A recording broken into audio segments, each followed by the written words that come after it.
I do want to take this opportunity to welcome our guest, Mr. Boniface. Please feel free to introduce yourself and Trombie, who you are, what you do, and then we get started from there. Karibu sana. Exactly. Thank you very much, and I really like to appreciate your time and the good work you are doing. Thank you. Yeah, I'm Boniface Okeo, the name. Yeah, I work for the county government of Mombasa, the Department of Education and Vocational Training. So currently stationed at Mtongwe Vocational Training Center. Yes, that is me in a nutshell. Wow. Amazing. Karibu sana. So, first question here. Yes. When we talk about blue skills, what does that really mean for a young person in Mombasa today? Correct. Yes, when we talk of a blue skill, these are technical competencies that are needed for youths to be engaged in relevant jobs that are found in blue economy. Right. Correct. So these technical competencies, some of them you can acquire them through learning, and these are provided in various learning institutions within our country. But specifically within Mombasa, we also have various institutions that are offering those technical competencies. Right. And Mr. Boniface, when you talk about blue economy, you see this is such a trend like currently. So what do you think, maybe why is it such a trend right now, and how does it differ from the traditional economy? Very good. Yes. Yes, we have to recognize that blue economy is one of the emerging trends. Yeah. Though it has been there before, but I think we speak much on green economy than blue, but it is relevant to us because blue economy provides a lot of growth, and actually it produces it facilitates the growth of our economy. Actually, it contributes to around 2.5% of our GDP. And it is even envisaged that in 2030, it should be doubled. But it can only be doubled if we have the various skills that will enable us to manage the resources that are found in our ocean, in this case. So these resources include, fishing. You also have the activities that takes place, for example, beach management. We also even have the games. The recent one was done, I think, sometimes last week, the boat riding and all that. Yeah. These are activities that are related to our blue economy. We also have fishing. Yeah, right now, if you go to Likoni, we have the fish market. That fish is very fresh, but it has to be preserved. Right. So without the skills that will enable the sustainable use of the resources that are found within our ocean, then we might not achieve much. And that is why we are providing advocacy in terms of learning institution and in terms of various forums for our youth to get these relevant skills. Yeah. Thank you. Karibu sana. We know that you're very vocal in promoting marine vocational training. So maybe what inspired you? Maybe you've identified a certain gem in that area. So maybe what inspired you in that area? Right. Yes, as you well put it, I want to put it into context, right? Right. Yeah, my background. I'm human resource profession, but then at one point I was a teacher. Yeah, I was teaching in high schools, but I've had a lot of passion for education for the youths, and that is what keep me moving. And why the youth? Why the youths? Yes. So you would ask yourself, within the time that I've interacted with a number of youths, especially during those times when I was teaching in high school, you find the youths, the only thing that they had in mind is that when I finish school, I want to go to Middle East. Yeah. And Middle East is not a solution to our problems. Right. Because once they go there without any skills. And then finally you will end up getting cases of, people are being mistreated. Yeah. But then we also now thought, now instead of now youths going to Middle East, which is not the only source of, so they're not the only employer, so to speak. Yeah. Why don't we develop the youths with sustainable skills that can enable them even to thrive within our region? Yeah, we also appreciate that the skills that we're producing is a skill that is recognized across the globe, but we start from home first. Yes. Again, we also had a gap, a skills gap, because most of the youths are talented, but then they lack a platform or a place where these talents can be nurtured in that in matters related to blue economy. And that is why we are there as a vocational training in Mtongwe, so that these youths can get empowered through skills and even mentorship. All right. Thank you. And Mr. Boniface, you mentioned something about the youth going abroad, maybe to the Middle East to look for opportunities, when we have the opportunities right here in the country, especially in the coastal region. And some people only believe that blue collar jobs or maybe the green economy is the way to go. So in your perspective, how ready are Kenyan coastal youth to take up the opportunities in the blue economy? Correct. Yes. So there has been a conversation which has taken us too long to live with. Yeah. For instance, when we were growing up, we only knew that the only career is a doctor, a pilot, and so forth. Right? Yeah. Yeah. And I even remember when I was in high school, one of the teachers asked us, what do you want to become? And my desk mate said that I want to be a DJ, and he was punished. You look at that. Yeah. So gone are those ages where you want to look for the white collar jobs. Yeah. And it is because of that notion that has created a gap between the skills which is called the technical hand-on skills. Yeah. We lack them. And therefore, at some time, you find even the country itself is importing. Yeah. While the youths are there who can do these jobs. So it is now the time, to answer your question, it is now the time now to give sensitization, provide that sensitization, because even those fancy courses that we talk about, they have what is called the cluster point, and therefore the youths are blocked out, most of them. But here, for our case, we only need passion and avail yourself. And of course, the county government is there to provide the necessary support. Because as we speak now, the county government of Mombasa, through the Department of Education, has provided a subsidy to these youths so that they can join any of these courses without barrier. So in the first case, that barrier has been broken. Right. Yes. That is amazing. Ladies and gentlemen, feel free to join us in this conversation on our social media pages, Blue Radio KE, at Voice of Andy. At Kish Beryl. Also, our number is 0741799168. If you do have a question, please feel free to give us a call or send us your voice note right here, and we'll be able to respond to you right here with Mr. Boniface. Moving on, how would you describe the current demand for skilled labor in marine-related industries like shipping, boat repair, and marine mechanics? Yeah, I would say the demand is too high. And why I would say the demand is too high is that for the longest time, we've not leveraged on the opportunities that the marine economy bring on board. And therefore, that one created a gap that I had already alluded to previously. And what we lack now is the skill. But the opportunities are there because most of the institution around, we much focused on the shipping and even most of it, the administrative work, the logistics and the shipping. But we never gave much attention to, the people who, for example, who repair the boat, who services this boat.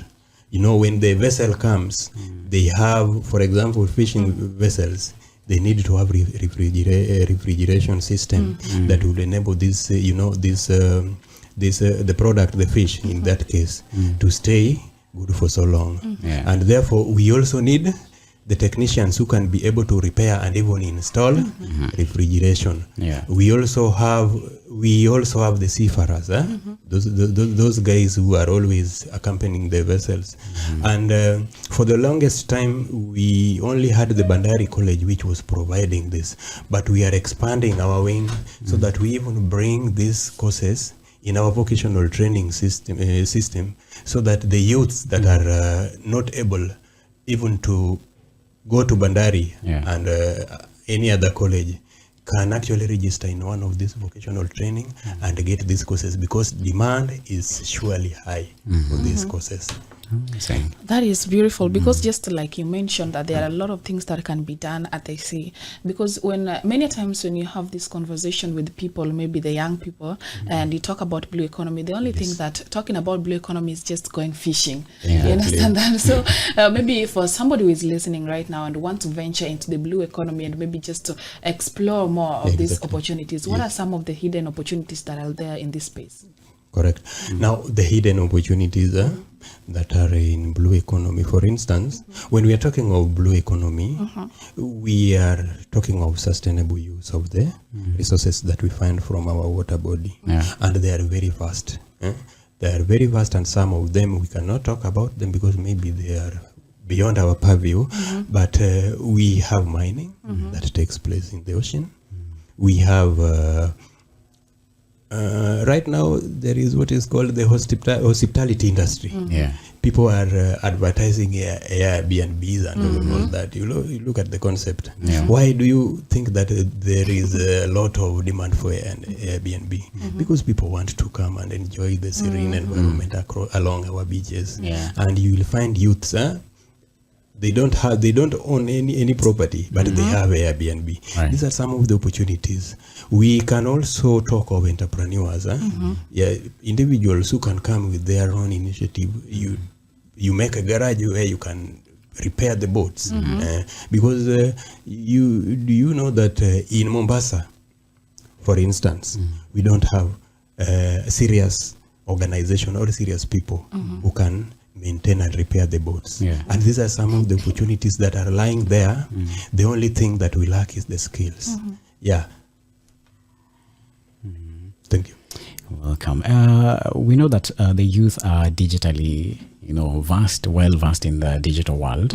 So how is digital technology influencing the modern blue economy, from smart navigation to marine logistics? Correct. Now, when we talk of the digital and technology, you remember that technology is one of the emerging trends, and the more you undermine it, you are likely to perish. Yes, and therefore it creates what is called a paradigm shift. It changes how we view the processes. For example, if you are technologically vast with these processes, you can manage your businesses away. You can also do what is called freelancing. For our case, we are also doing what is called digital freelancing. This one is all about economy. And again, each and every process, for example, the courses that we are doing, it is also good to utilize or integrate economy. For example, when you want to diagnose an engine, the boat engine, you cannot just do that physically, because some of these components are very, very high technological oriented, and therefore technology come on board, especially when you want to do diagnosis. When you want to, for example, now we are talking about blue economy here, and we are creating awareness, and it is through technology. So technology cannot be overemphasized in this case, because it is very imperative, and we are actually using it in almost all the spheres that we are, and almost all the endeavors that we are taking, we are doing insofar as the blue economy is concerned. Yes. Amazing. I know you mentioned this earlier. Yes. About certain things like Airbnbs being on demand right now, because Joe, we are entering the festive season. Correct. The festivities, people are coming to Mombasa, of course, coastal region. Watu wanapenda sana kukuja for vacation and vitu kama hizo. So right now, in your view, what are some of the blue in demand skills that are like on demand right now, and why? Correct.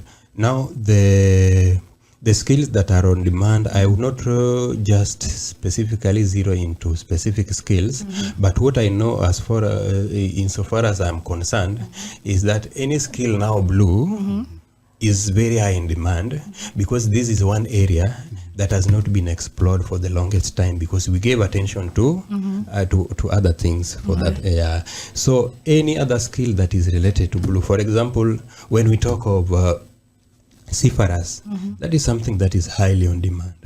Now, I would also want to maybe connect it with what we are doing now. We have a concept or introduced what is called marine refrigeration and air conditioning. That is a skill that most of our youths do not have.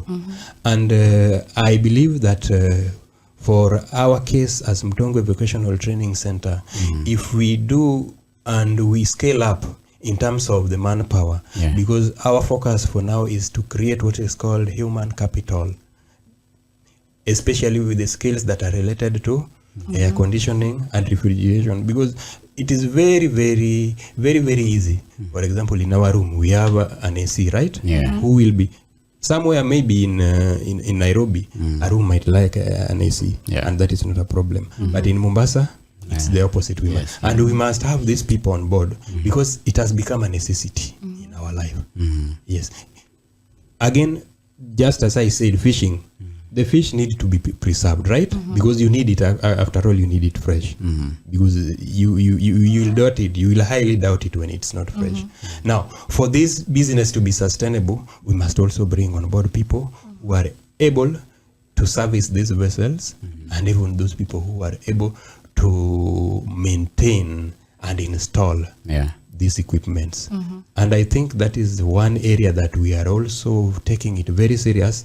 And as we speak now, we are rolling these courses so that we can get more youths that are having this skill, which is a rare skill.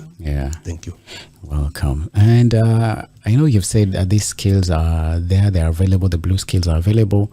And so the only thing we need to do more is bring awareness to the young people.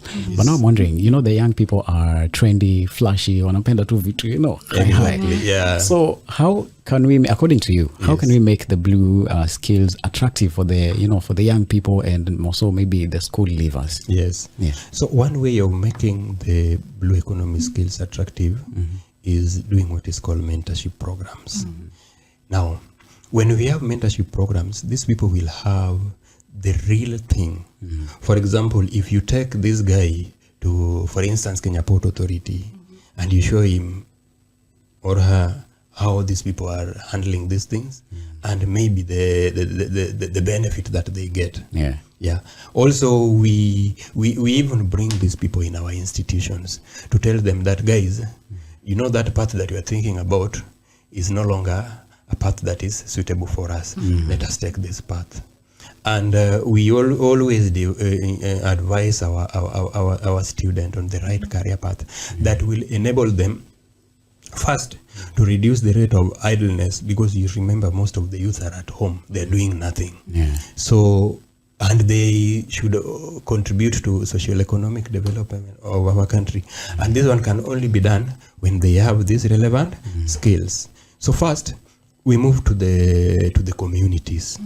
And tell them now, instead of having this boy here, instead of having this girl here, we have some other good courses that they can get involved in. So through this, even the rate of crime will reduce. And at the same time, these youths will get empowered. Now, key point to take home regarding the question that you ask, the only thing that we can do to these youths to change their mind is to provide the right mentorship for them, by using the relevant people who are already excelling in those fields. Thank you. All right, Mbosso right there with Yami Nitadumu naye, and I hope penye uko utadumu na sisi. Right. Yeah. 35 minutes past 9 a.m. na bado tuko hapa hivi having a very beautiful conversation with Mr. Boniface himself. Before tuende break pale, Mr. Boniface, we are talking about Mtongwe Vocational Training Center. And I just wanted to paint a picture of Mtongwe Vocational Training Center, because kuna a young person out there anasikiza that is interested into anataka venture into the blue economy. So maybe for the person who is listening for the first time, please tell us about Mtongwe Vocational Training Center and why somebody would choose Mtongwe over any other vocational training center and why it stands out. Okay, thank you very much. Yes, talking of Mtongwe Vocational Training Center first, we are located in Likoni, at a place called Vijiweni. So Mtongwe Vocational Training Center, apart from going blue, we are also offering a vast number of courses. For example, we are doing what is called electrical technology and electrical department. We are also doing what is called mason building technology. We are also doing what is called ICT, which houses digital freelancing and computer maintenance. We are also doing what is called fashion and design, where we also train youths on dressmaking. Apart from that, we are rolling out the courses that are directly linked to blue economy. That is marine refrigeration and air conditioning, also boat maintenance and boat engine repair and maintenance.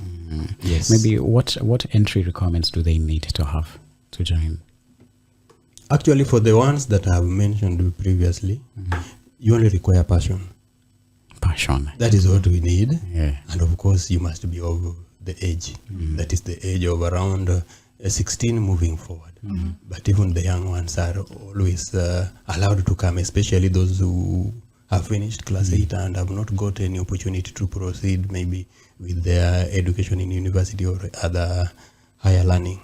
They are always welcome. And I think I also need to emphasize that why do we only need passion? Right. We only need passion because we know that these youths, most of them have got talents. And we also want to nurture these talents. Yeah. And again, we say that the entry should not be a barrier because we want to make a education, in this case skills acquisition, to be accessible to all of us. Yeah. Yes. Let's talk about the faculty. How are the instructors there at Mtongwe ensuring the training is aligned with current industry standards? Correct. Now, we always do what is called curriculum review. And this curriculum review is always done in collaboration with the stakeholders. And the stakeholders in this case are the industry, because we cannot provide skills that are irrelevant. Yeah. And remember, the market demand and market dynamics calls for each and every one of us to align ourselves with what is required in our industry. Yeah. So the curriculum is aligned with industry and market demand. Thank you. Right.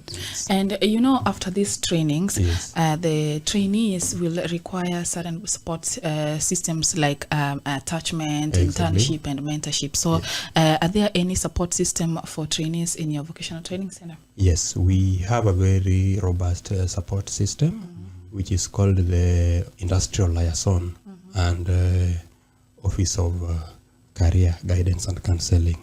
So this office is working to ensure that it provides industrial linkages to our students, because our student, that is a requirement, a course requirement, that this student must be attached at one particular point.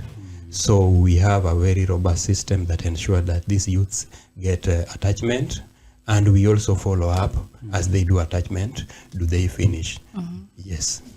Is there maybe a success story about Mtongwe that you are most excited for, and maybe someone would like to be part of in Mtongwe? Yeah, in fact, I would recommend next time if I am coming, Yeah. that is if time will allow, I will come with one of our students so that they can actually share the one-on-one. Yeah, That would be very beautiful. I think we should make that move. But yeah. again, further from that, we have a number of students that we train, and they come back telling us that they have gotten a job, and that is it gives us some level of satisfaction as tutors and members of that institution, that indeed we are impacting, and that is real. So we have a number of students who are employed, and actually I think sometimes last month, August, I met one of the students actually along the street telling me that, sir, I'm processing my papers, I've got a job somewhere in the abroad. So it means that even the skills that we are imparting is recognized across the globe. That is very important. Thank you. And it's very amazing that you mentioned that there are certain students from your training center that have gotten jobs and have been employed. So tell us if you work with maybe some local boat builders, shipping firms, or port authorities to connect these graduates with jobs. Right, yeah. So what we do for that case, the office that I mentioned previously, the office of industrial liaison, is always in connection with various industry stakeholders. Yeah, not only in boat, but we talk of, for example, those who are doing dressmaking and fashion and design. We connect them with a number of industries that are dealing with dressmaking and so forth.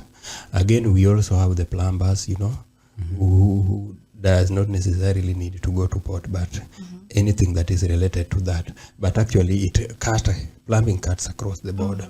So we connect them. But I would also want to point out one key thing, that apart from industrial linkages, we are doing partnership. We've partnered with an initiative which is called K-Best, Kenya Blue Economy Skills Training, which is being funded by Global Affairs Canada, and it is being overseen by CICAN, Colleges Institute Canada. Now, this initiative has provided us with the guidance, relevant guidance on how we are going to approach, especially these courses that are blue economy courses, the ones that I mentioned previously. So CICAN has provided funding, and again from that it has provided us with what is called the relevant as instructors and the institution as a whole, with the relevant or the requisite skills that are required for us. For example, they have offered what is called training for our instructors, and again they are also bringing on board what is called gender mainstreaming, because of late that has been also emerging trend, because gender issues have never been taken into consideration, especially when we are bringing on board our students and even how they interact within the institution. So that one has also been achieved. Apart from that, they are also helping us to develop the curriculum so that these courses can be recognized globally. And I think that is also very important to mention. Apart from that, the county government, they are also doing their part through the Department of Education. And I also talked about the fee subsidy that is being provided by the county government. That is very important. And all these things are focused, are geared towards making these courses accessible to everyone, all the youth, especially those ones that are coming around Likoni area. Yes. That is pretty cool. Are there any upcoming expansions or new programs maybe being introduced very soon or in coming days? Yes. So the courses that I've talked about, we are rolling them out sometimes next year, and we are calling upon the parents, the youths, and even various organizations that that can partner with the needy student to come on board and join these courses. Apart from that, we have a Blue Economy Center, which was constructed by the county government of Mombasa, and very soon it's going to be launched. I think we shall keep in touch. When we are doing the launching, we shall also invite you people to come and witness. Thank you. That will be very amazing. We'll gladly accept the invitation. That's right. And Mr. Boniface, you understand that marine training is one of the fields that was traditionally dominated by men. And recently, we actually received the news that for the first time in Kenya, we have the first female captain. Yeah. So that means, women didn't actually venture into this kind of activities like the marine training. So how does Mtongwe engage young women to participate in marine training? Yes, I think the question has come at the right time. Right. Yeah, you know, in Mtongwe, one thing that we tell them that when you step inside the gate, don't see yourself as a woman, but see yourself as a potential and a responsible Kenyan who can do anything. Right. And if you move in that institution, most of those courses that are perceived to be technical, you will get all ladies there. And we are also championing that even these courses that are going to be rolled out come next year, we are advocating that women should register for these courses, as many as possible. Right. Not that the boy child is left behind, but we are insisting that much as boys are going to register, women should also register in equal numbers, so that at least we have some gender parity. Apart from that, we are also advising even the young mothers, because, you know, we have those young girls who maybe got pregnant and maybe for one reason or another they are staying at home. So we are also advocating that, you know, if you are a young mother staying at home, please come. If the baby is walking, come with him or her. We are going to take care of her. And actually, this one will even bring me to a point of calling upon the various stakeholders who would like to partner with us, because they have also partnered with us previously. But as one of the gender mainstreaming committee member, we had an initiative of starting what is called a lactating center or a breastfeeding center, or something like a baby care, so that these young ladies who are having kids should not be left behind because of these kids. So they come with these children, they are kept somewhere safely, they are being manned by somebody who knows how to handle kids as they continue to study in their classes. And I think through this we shall have achieved one of our objectives, that is gender mainstreaming, so that the girl child is not left behind. That is amazing. I'm really happy to hear that it is a safe space for everyone, and everyone is welcome in that area. Let's talk about youth employment and entrepreneurship. Yes. So how do Blue Skills translate into tangible employment or self-employment opportunities? Correct.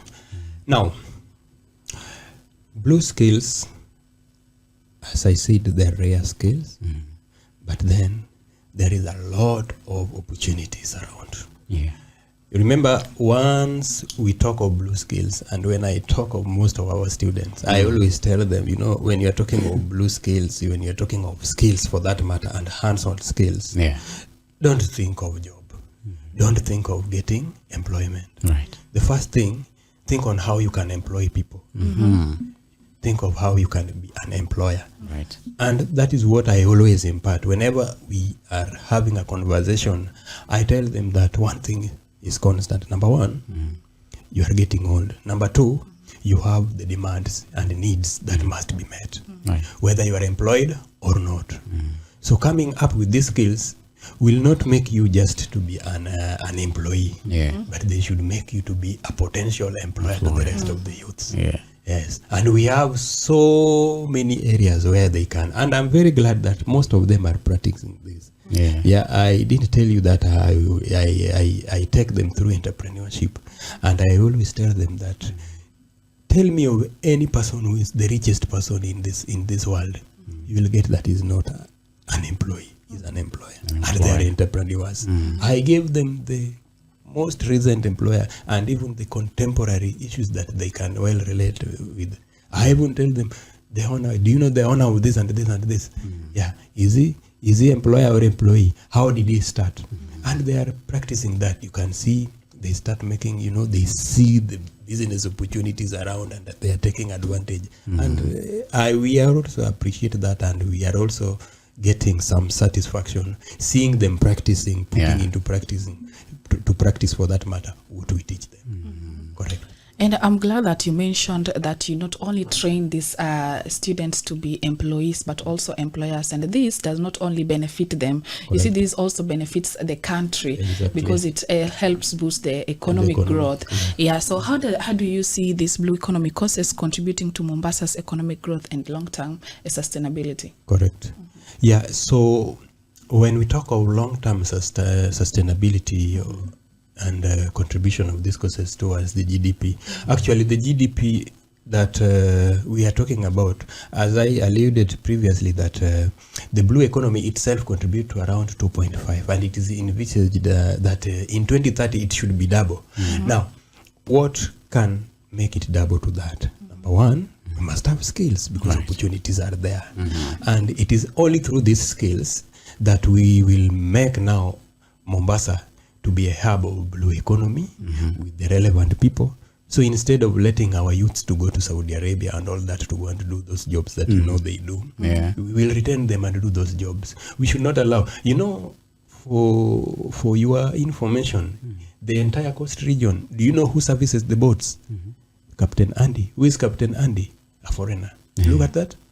And he saw the opportunity and he took advantage of it. Yeah. So we want our youth to be the Captain Andy of the future. Right. And apart from even servicing them, we can even offer trainings. We call mentoring. And there is one thing that also we have to recognize, that as they mentor these people will get certification, because we have the ministry through TVET has introduced what is called recognition of prior learning.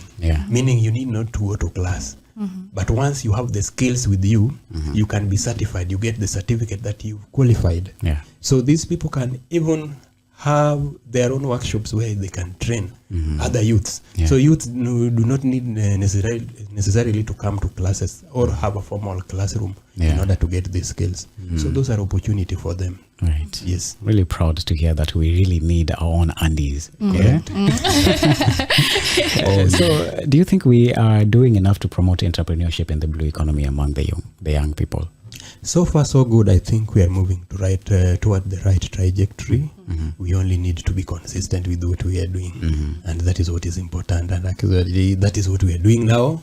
And I'm very, very happy that you are equally doing the same as a radio station. Because I see everything blue. I forgot to put blue. You should have told me to come with a blue. Now you know. Next time you'll come prepared. Exactly. So sensitization is very key in this. And we are all in this together. Thank you. Are there any government grants or programs supporting youth who complete blue economy training? Yes, for now, I would not say the county government is really supporting, because Mtongwe vocational training is under the county government of Mombasa. Right. But apart from that, we are also having various partnership. For example, recently we had a scholarship for I think 100 plus students who joined Mtongwe last month under KCB Foundation. And I think we also have to appreciate that. We also have the Stanbic Bank, who has also come on board to actually fund, for example, the digital ICT lab. And these are partners that we must always recognize. Before we also had the Dongo Kundu, who came on board as corporate social responsibility. They sponsored a good number of students, and those students, I think they finished sometimes, I think in late June. So we also have, in a nutshell, we have a lot of stakeholders apart from the national government. But the work of national government, as you know, is just to oversee and to regulate our curriculum, and also to ensure that we are doing the right thing. But apart from that, I want to attest that the county government of Mombasa, through the Department of Education and Vocational Training, is very passionate about this, and they are really supporting us. Right. Thank you. And Mr. Boniface, blue economy is really shaping the current learning system, because unlike traditionally, students only depended on the classroom learning. Exactly. But this is helping to bridge this gap. So maybe according to, how do you describe the current state of youth participation in the blue economy? Now, the current state of youth participation in blue economy, it is not that high because first, previously we did not provide the right, we call it the right information to them. So they had the notion of, some jobs are perceived to belong to specific group of people. Yes. So, but so far, I think they have recognized that these skills are required and they need to have them. And actually, we enable them to actually showcase what they have and even participate in exhibition. And these exhibitions that they participate on are exhibitions that are related to blue economy, and there are things that they can do even after leaving the institution. So that one is very important. Two, we provide what is called, there is an organization which came on board which is called Akili Dada to help us advertise and make youth know that these courses are very important and they need to register. We are not insisting that you only come to Mtongwe. If Mtongwe is out of your reach, we have so many other vocational training around that can, for example, those coming from this northern part of, we have Kisauni and the rest. You can join them and have these courses. Yes. Amazing. Lastly, as we conclude, what message would you like to give youth listening to us right outside there who is uncertain about their future or job perspectives in their future in job security? Yes. So the youths that are listening to us, number one, blue economy is the way to go. And I believe the youths that are staying in Mombasa and its environment can relate well with what blue economy can do to us and how it can impact our life than a youth living in Isiolo, right? And therefore we are just calling upon each and every one of us, not just to sit at home. We also have, much as we have to participate in the leadership of the country, we must also have the relevant skills that can put us in table with the people in authority. Apart from that, we also need to stay relevant because market is shifting and environment is changing too fast. And it can only be, you can only thrive when you have the requisite skills. Yes. So youths are called upon to join. We want to break this barrier. If you feel the future is uncertain for you, come to Mtongwe and you will live certified and a professional. Right. Thank you. You live satisfied and certified. Exactly. Beautiful. Amazing. As we conclude, we always do something we call quick fire. I want to give you 5 quick questions. Any one answer, two. Okay. Thank you. Let Kish start us off with that. Okay. So to start us off, what one skill? Maybe let me just frame this. Okay. What is that one skill you wish every young person at the coast would learn? Entrepreneurial skill. Entrepreneur. All right. Boat, beach, or boardroom? Where do you feel most at home? Beach. I'm very careful with that. I don't know how to swim, so. Okay. All right. So, what is that one misconception about the blue economy you'd love to change? The misconception about the blue economy is that the perception is that what we blue economy what we jua kali, while it is not. It is not. Okay. It is not. Yes. Or the older generation. The older, the people, they just think when mvubi, we are just a local fisherman. It is not. Yes. If you could describe Mtongwe Vocational Training Center in 3 words, what would they be? Mtongwe Vocational Training Center is a dynamic and a very upcoming and friendly institution. Right. Yes. Okay, last but not least, what does empowering youth through blue skills personally mean to you? Empowering youth through blue skills means, personally, it means that the youth must also recognize the opportunities that we have. That is very fast. You cannot relate with blue economy without knowing what actually blue economy is. So first, they have to know the blue economy and the advantage that it comes with on board, that it brings on board. And that is very important. If all the youths would be knowing that, I think all of them would be rising to Mtongwe and the college to go and ask for these courses. Yeah. Yes. All right. As a wrap up, we thank you very much for taking your time to kuja right here at Blue Radio and to share these amazing skills and knowledge that you have with our listener this morning. And let me give you this opportunity. Maybe there is something you really said nikifika kwa hiyo radio lazima niseme, but we've not asked you. Yeah, I think I've actually exhausted everything. You just asked exactly what I would have asked. Okay. Yeah, so I just want to take this opportunity also to appreciate what you are doing. Yeah, you are the real entrepreneurs. Thank you. Your station is, the sky is the limit. Yeah, and I also want to appreciate the various stakeholders that have taken us through the initiative that we are rolling out at Mtongwe. We also want to thank the county government for the guidance and even in terms of policy framework and all that. So these are very key partners that I may not mention all of them, but we also appreciate them for what they are doing for the youths. Right. Basa. Amazing. You're listening to Blue Radio, bringing the vibe.